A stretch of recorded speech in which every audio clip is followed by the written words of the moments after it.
Squeezing hard as hell. Bless the gang, it's Dre. Now Pete, I'm doing something different today. This is the first time I've ever decided to explain a project in detail. I'm doing it's kind of an interview. I guess you would call it an interview of some sort. But I'm doing it with a special someone. Her name is She's actually off camera right now. We're gonna get straight into it. She's gonna ask me about the project and I'll explain to you guys the thought process, the feelings, situations that may have been behind certain songs. So yeah, let's get into it. Okay. So, Andre, you just dropped a EP called Love Me Now. It has 4 songs. Soul Food, Not Yours, That's On Me, and last but not least, Dior Jeans and Broken Heart. Those are interesting names. What led you to pick those names? I think That's On Me has an ellipsis at the end of it. I know Soul Food has a question mark, or one of those songs has a question mark, and Dior Jeans and a Broken Heart has a weird like heart at the bottom. So I'm or at the end of the song. I've been tapped into the underground since like 2010, 2011, like early SoundCloud days, early YouTube days. Like I've been strapped into the culture, and one of the, I wouldn't call it a recent fad, but a fad like 3 or 4 years ago. Autumn, Jay, Summers, and a bunch of other underground artists would add exclamation points, question marks, etc. to the end of their songs. And I felt like it was such a creative flair to have those ending tails, especially if there was some substance behind the song, like with That's On Me with the ellipsis. I feel like the ellipsis in the English like language kind of shows longing, or there's something else to be there, or something else needs to be said. The ellipsis kind of represents my pride in the sense of I really want to say I don't care, like you did this, etc., too, right? When I put question marks behind songs in my head, it's almost as if I'm questioning the meaning. So, what song actually has that question mark? I'm waiting, old man. Let me check real quick. I know this is kind of piss poor. Like I should be able to, off the top of my head, know, but yeah, Not Yours, right? Not Yours. Okay, so Not Yours has a question mark.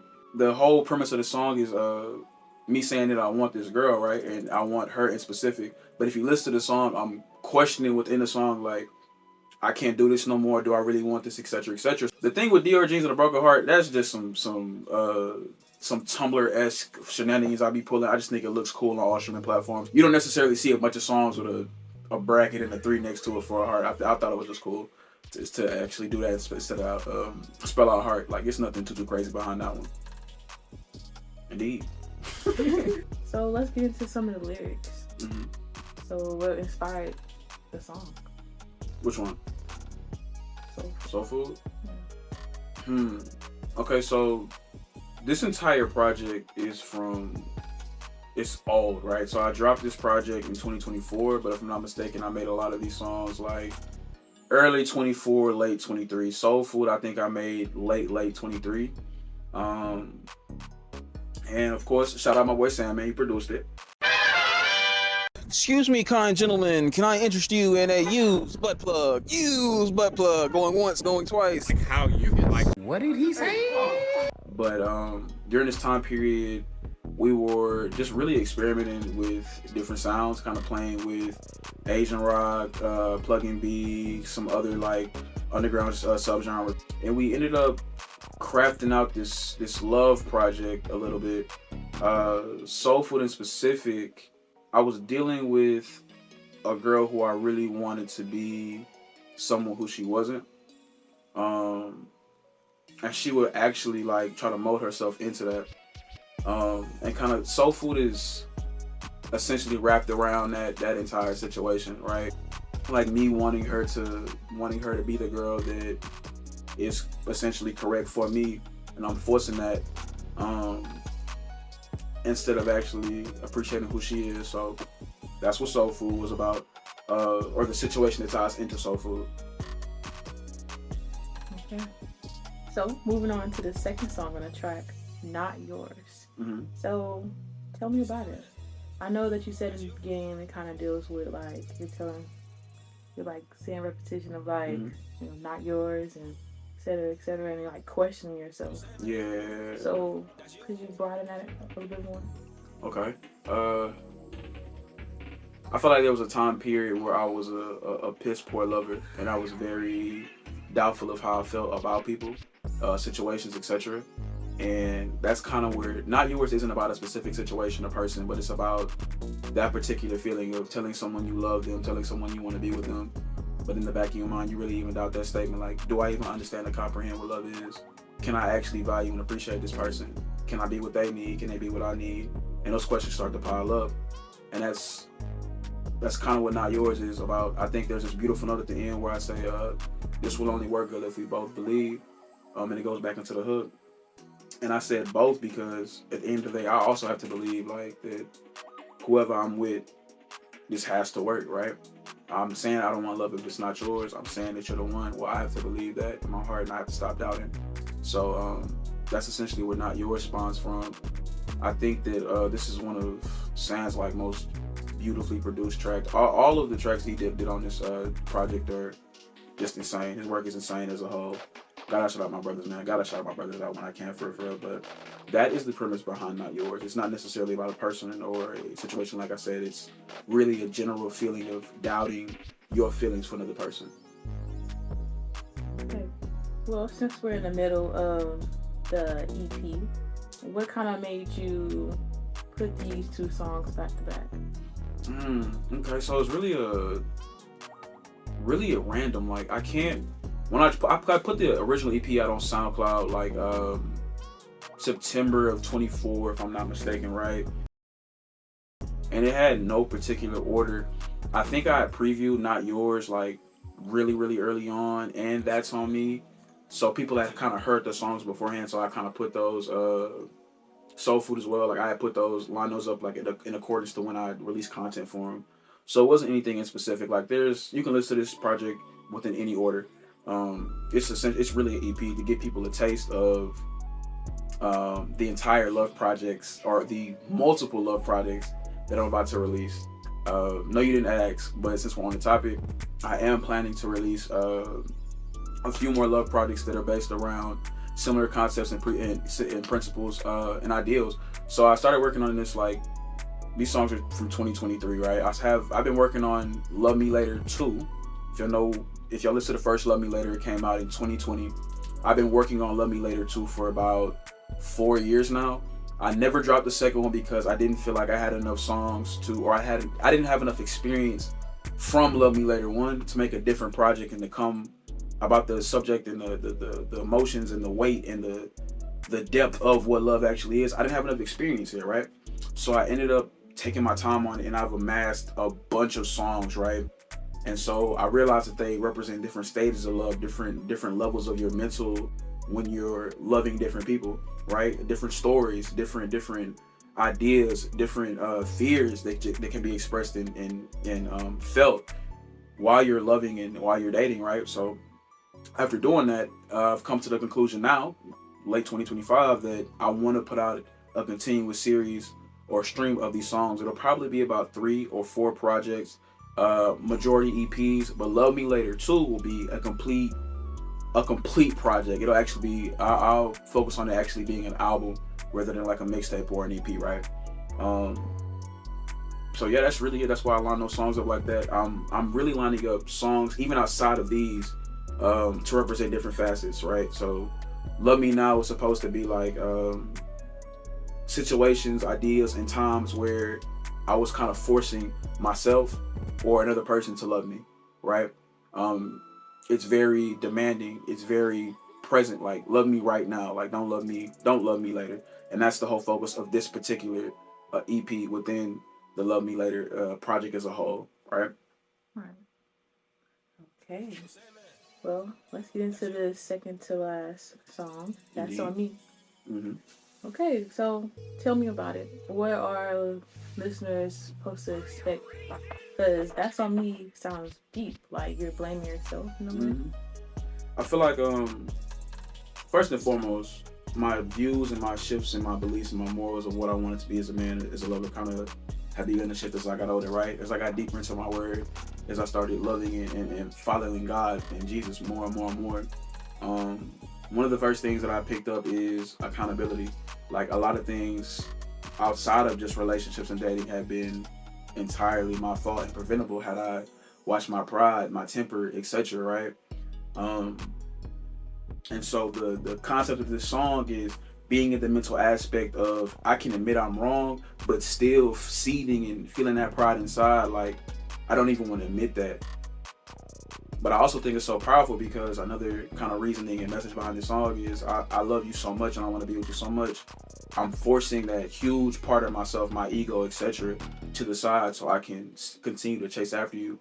I was talking to Miles a long time ago about it, and I kind of wanted to kind of be dual side, right? That I'm chasing after you because I am wrong, and I'm willing to put my pride to the side, but also I'm chasing after you knowing that I'm not wrong, but because of who you are and who this girl is, like, I want to continue to press after her, and that's why it has that ellipsis, because it's really another statement behind it. It's kind of dual sided. It's a really a run on thought. Like, it's on me. However, this, that, and the third. You may have done this. You may have done that. This on me. However, that's the kind of energy and vibe I was trying to bring around that song, right? What was the second hook? I go up an octave. You say you were leaving, girl. Let's talk about it. Well, young girl, that's not an option. She said, "Oh, you want to talk? I got the perfect topic, baby. I don't want them girls, 'cause you're my only option." Indeed. Infidelity, of course, is a big portion of that song. Trying to convince someone that, hey, these are just my friends, homegirls, fellas. I know y'all been in a situation where it's like, where girls feel like your homegirls are really something that they not, or you flirting, etc. And I'm not finna sit here and say I'm not a natural flirt. Like, I definitely am, and I have to watch myself and what I say and how I lead into things, because I can have like certain looks just naturally, or I can have like certain hand movements, or I can say something in a certain manner that's not supposed to seem flirtatious or be flirtatious, but because it's just so natural, I end up doing it, right? And so having to express to someone that I know you fellas have had to over-explain, like, hey, this is not what it seems, etc. with this person. This is not what it seems with that person. Like, I'm really devoted to you. So that was another huge portion of the song, is trying to convince them that I'm dedicated and willing and wanting to date them in specific. Right. Well, before we start talking about the last song, let's talk about the EP cover photo. What made you pick that? What made me pick that? I really wanted to make another cover for Love Me Now, because that's the old one from 2023. I remember I took it in my one of my college dorms, and way back when. This was right. Matter of fact, I remember I finished making the songs and the EP right before I got online to become an alpha, and I set the camera up like right next to the window, so you got that light hitting my face. If I really pray I can find like the original image, so I can start editing and all that, whatever, and put in the video. But set the camera, bro, and I really wanted it to be like I'm sitting in this bed alone.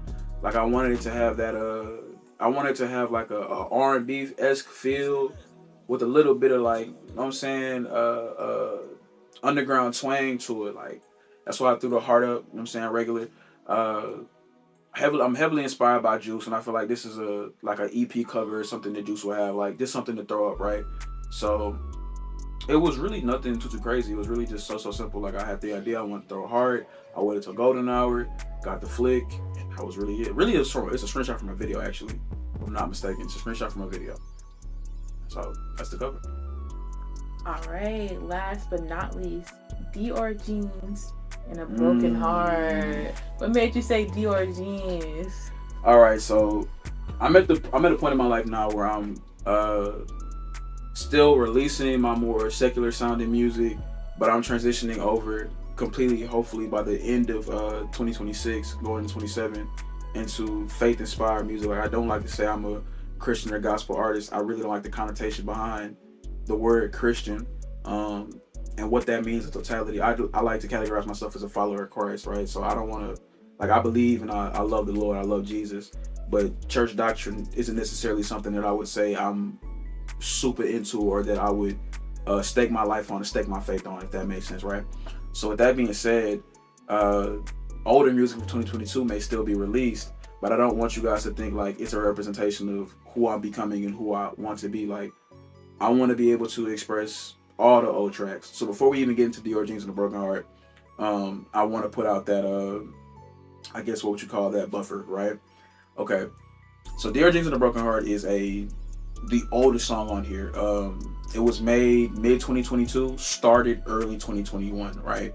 I had the general principle for the song written down. Like I had most of it written, but I hadn't recorded it. Right. I stumbled back across the lyrics and I moved it onto a new beat from that year, and we have the track. Right. So any song from that era is that D.O.G's in a Broken Heart was one of my first completely clean songs, but it still has that secular feel just because of the subject matter, right? The principle, and not the principle, but the overall feeling up behind the song is really like dubbing a girl. Sensational. D.R.G's in a Broken Heart wasn't even on this project originally.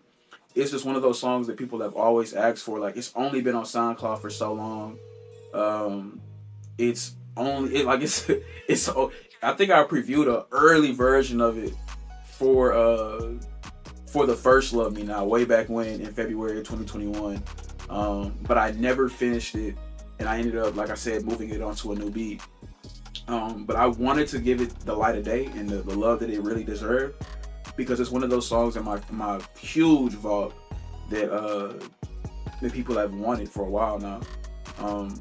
I don't have like any like in-depth explanation or story or reasoning is behind or what's it called behind D.R.G's in a Broken Heart. It was really just a kind of a fun flexing song. It maybe took me 20 or 30 minutes to record it. And like I said, it was already written. The second verse wasn't, though. I kind of freestyled that part. And yeah, I threw it on here. I feel like you can really hear the old Dre and the old sounds and the old melody scats that I used to do. Some of my old way of harshly singing through my throat. Pause. But I really wanted to give this project some old Dre twang. Like, this is the point of my life when I was demanding love from people, and even from myself, like forcing myself to love other people. Right. This is when I was demanding and not naturally letting it come. Pause. And I. But even though they're older, I feel like this version of my life, like this point in my life at least, you can hear me demanding that from people, right? Or demanding that of lovers. Shut off the music.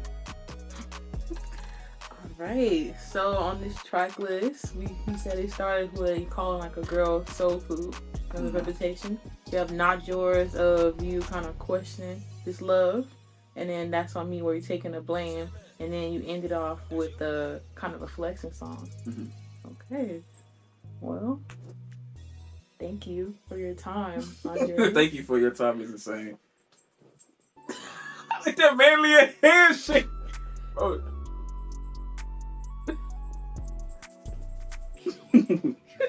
But nah, shout out. I cannot wait to actually have her on camp for some videos. I'm looking forward to that.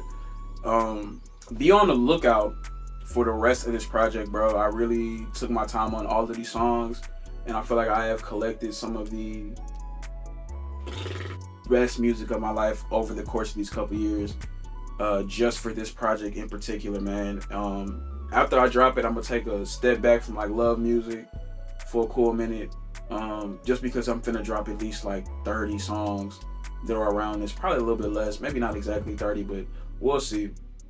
Either way, man, I really appreciate y'all for watching this video throughout and fully. If you did, like I said, I really appreciate it. Nothing but love for y'all. Y'all know I'm crappy in and off the videos. I really don't be knowing what to say, even though I'm a freaking yapper. I'm gonna just end the video. Yeah, go ahead and end the video, Okay. Unc. Unc is insane, actually.